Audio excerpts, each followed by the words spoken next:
Donc, il y a une question posée à Djaraï. Ne Kaba Bouakari,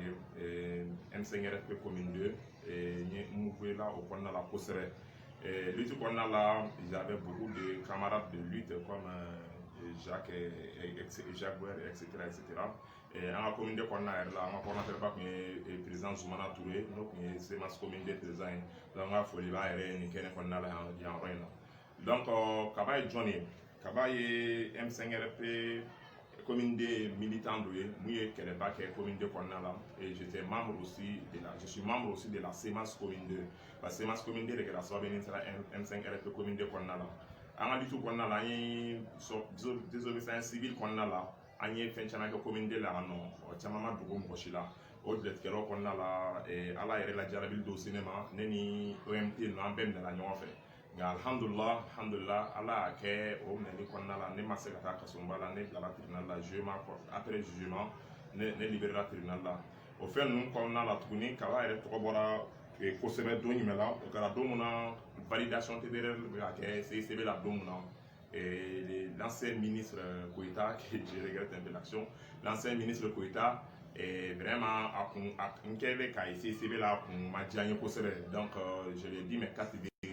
mon âme dans ces CV là, on a vu en le mouvement M5 qu'elle est qu'on a là, comment mon fort quand dit débat qu'on a là au RTM là, comment nous qu'on a blessé parce que nous avait menacé qu'on y a fait que la majorité silencieuse, une majorité silencieuse qu'on n'a jamais vu jusqu'à présent. Donc pour majorité silencieuse, mais en Kama, malheureusement, donc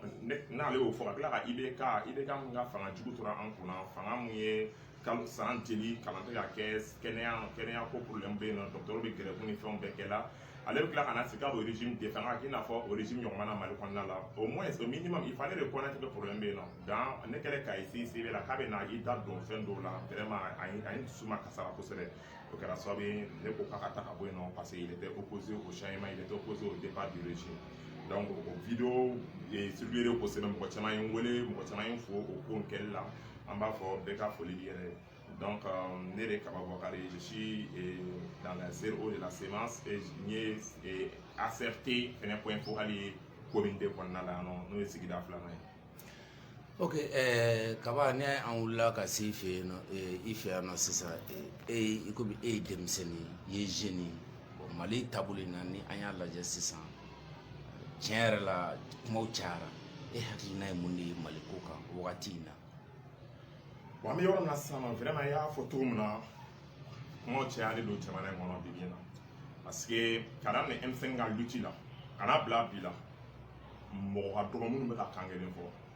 En mon yé, l'outil M5 n'a rien fait follow, on y a vraiment fait la follow. Quand on a beau la ça, notre uni, quand on a ces transitions, dans le Rwanda là, transition, je dois te dire, à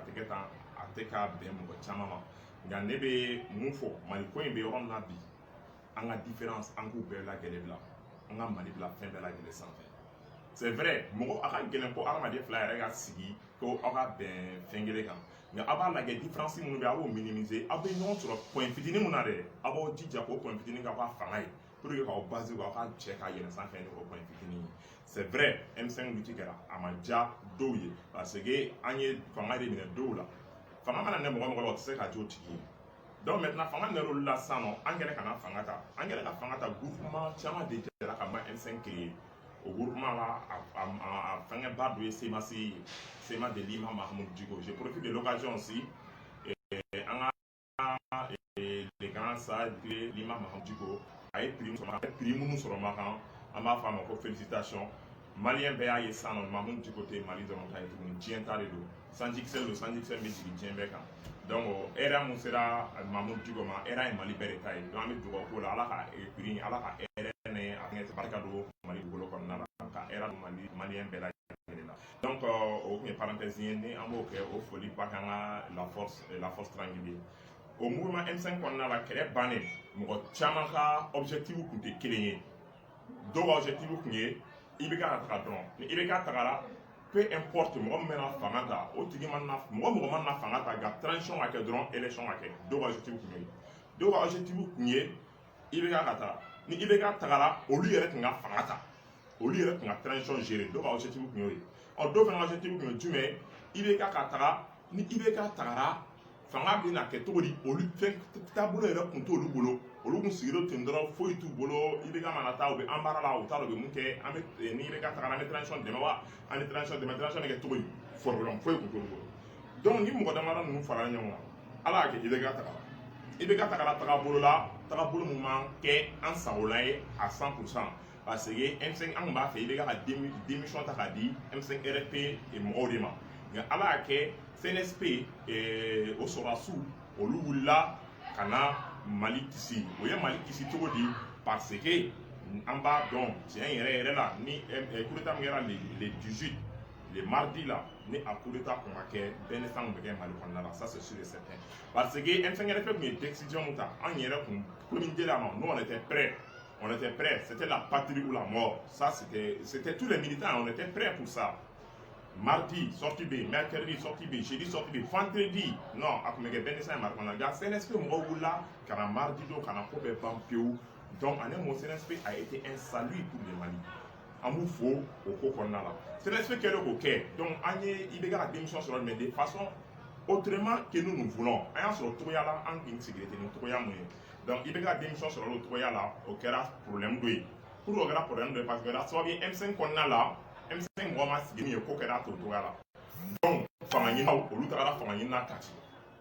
minnu ko ni mɔgɔ ye fanga ta a kɛ ka kɛ mɔgɔ sugu sigi don a Mali kɔnɔ a kɛ mɔgɔ ye mun bɛ Mali dilan ka ɲa olu sigi ka kow jate minɛ minnu ko yɛrɛ kun da tɛ ko la olu fɛnɛ kɛra mɔgɔ ye minnu fɛnɛ farala minnu taara fanga ɲini na ka taa fara olu kan donc ko tora o togoya la a ko juguman yɛrɛ kɛra jumɛn régime kɔrɔ ka mɔgɔ minnu tun bɛ yen nɔ ni si on les appelle les caméléons de la politique malienne olu mɔgɔ ninnu wulila sisan ka taga essayer ka taa sɔrɔdasiw nɛgɛn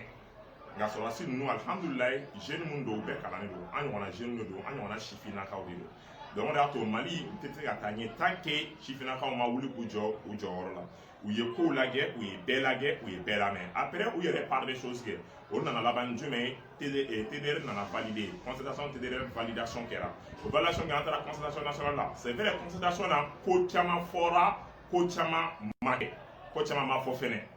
minnu fɔra k'a bɛ kɛ a caman ma kɛ minnu fɔra k'a tɛ kɛ a caman fɛnɛ kɛra donc o ko kɔnɔna la Mali de kan ka bila fɛn bɛɛ lajɛlen sanfɛ concertation kɔni an bɛnna fɛn badamadɔni kan o fɛn badamadɔni jumɛn ye fɔlɔ ko organe saba bɛ sɔrɔ a la o organe fɔlɔ ye président de la république ye filanan ye gouvernement ye sabanan ye CNT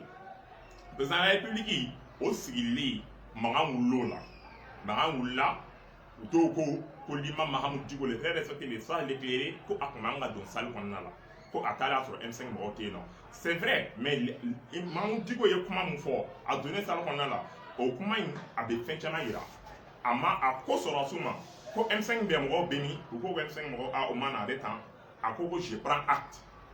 ko gan a bɛ jɛn n'a a b'a fɔ ni président bɛna ta aw de y'a ta n'a ɲana fɛnɛ a ɲana Maliyɛnw nka n'a ma ɲa aw dɔrɔn de y'a ta mɔgɔ si ma a choisi aw de nana a choisi donc je prends acte cela veut dire il a pris acte parce que a t'a fɛ Mali ka tiɲɛ ni Mamudu Diko kun bɔra Mali la état sugu dɔ la Mali mɛnna ka coup d'état kɛra an bɛnna concertation kow la ka na mɛ fɛnw na ko président tɛna sigi ala y'a kɛ Bandaw kɛra mɔgɔ ye Maliyɛn si ma se ka critiquer yɔrɔ sɔrɔ président kɔnɔ an b'a alhamdulilayi rabil alamin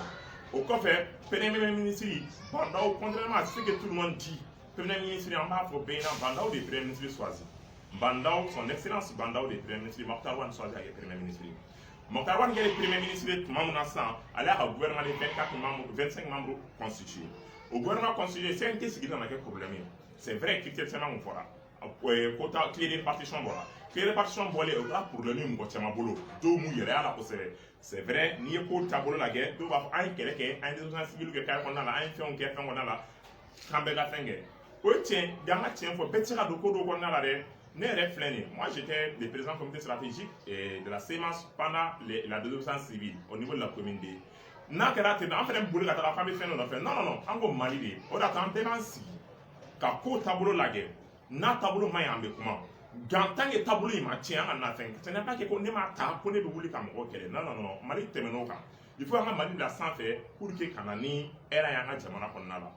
donc o ko kɔnɔna la o kɛlɛ wulila kosɛbɛ nka ala y'a kɛ fɛnɛ liste dɔ bɔra liste min bɔra a bɔcogo ɲana o a bɔcogo ma ɲa o ne bolo il faut regarder les hommes il faut prendre les hommes par les actes an k'u lajɛ u bɛna baara min kɛ an ka baara lajɛ fɔlɔ ni baara taabolo ma ɲa on va faire des critiques mais des critiques constructives critique constructive ye jumɛn an b'a fɔ vraiment a ye nin kɛ a ma ɲa donc à quand la tantôt et tu critiques et tu apportes ta proposition. Nos propositions nana amé à la guerre pour ni mun ganga ta on a la celle mobota alhamdulillah ma jamana de taranye. Donc en tout ko qu'on a la au frustration mo chayara. Au côté à l'essence mo wula anga mobo we doya. Jamana mobo mun manga neni ya mun malere kisi binini fama olu neni. En tant que go so là mais comment faut journal sur yoro la posere aya aketo comment do be comment na jamana be déstabilisation kɔnɔna la kuma bɛ kuma na a y'olu censurer aw yɛrɛ ka niveau la aw kana girin nata nɔfɛ aw kana girin nafolo nɔfɛ a ye Mali bila fɛn bɛɛ lajɛ sanfɛ n'a fɔ an bɛ Mali bila fɛn bɛɛ sanfɛ cogo min na aw fɛnɛ ka information il faut que aw fɛnɛ ka censure don information dɔw la pour que jamana ka na fɛngɛ mɔgɔ bɛ se ka t'i sigi radio la cogo di ka t'i sigi ka un grand salle n'i ma Mahamudu Djibo ka t'o dɔgɔya position sugu dɔ la i b'a dɔn cɛman ba b'a kɔ o dama ma dabɔ foyi kama ko maliyɛn fankelen ka wuli ka ne kama non an bɛɛ ka an dusukolo da ce n'est pas que ne m'a ta ko ne bɛ wuli ka e neni non ça peut ne tɛna wuli k'e neni ko ne m'a ta o nka ne bɛ na gɛrɛ e ma ne ta i ye mɔgɔ min ta est ce que o bɛ se ka baara kɛ ka tɛmɛ ne kan wa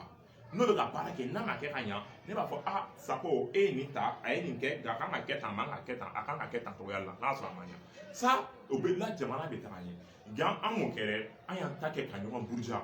komi ye ko tɔ bɛ juguya i bɛ ka mun binna o ka mɔgɔw fɛnɛ nana don ko ci jukɔrɔla la parce que olu binna olu t'a fɛ a ka ɲa tuguni mɔgɔ ɲɔgɔn tutu yɔrɔ dugukolo ɲale fɛ mɔgɔ b'a ɲina adage in kɔ bamananw ka adage in tiɲɛ yɛrɛ don olu bɛ ka kɛ Mali la bi i bɛ ka mun binna o ka mɔgɔ kɔrɔ minnu bɛ yen olu caman t'a fɛ jamana transition ka réussir o ye kelen M5 la minnu tun b'a kɔnɔna la ni fanga ma di olu ma olu tun ta ye fanga ɲini dɔw tun b'a fɛ ka fanga labɛn ka bila mɔgɔ wɛrɛ ye olu mɔgɔ ninnu fɛnɛ olu si ma u sago sɔrɔ ko kɔnɔna dɔw olu t'a fɛ transition ka ban ɲa la an ka kumaw fɔ u fɔcogo la donc an bɛ a ɲini u bɛɛ lajɛlen de fɛ an bɛɛ ka jɛ Mali in bɛ yɔrɔ na bi an k'an bolo fara ɲɔgɔn kan an ka différence bila de côté an ka Mali bila fɛn bɛɛ lajɛlen sanfɛ ce qui nous réunit que ça soit un peu an ka jɛ k'o fara ɲɔgɔn kan ka jɛ an sisi ka jamana in lataa ɲɛ. Ok, ye neni ni fɛn fɔ mais sisan minɛni minnu bɛ ka kɛ ni e yɛrɛ bolo parce que bɛɛ wulila minɛni bɛ ka kɛ arbitrairement minɛni cɛ man ɲi u tɛ ka convocation di mɔgɔ ma u bɛ ka taa mɔgɔw minɛ ten e bɛ mun de sɔrɔ ka fɔ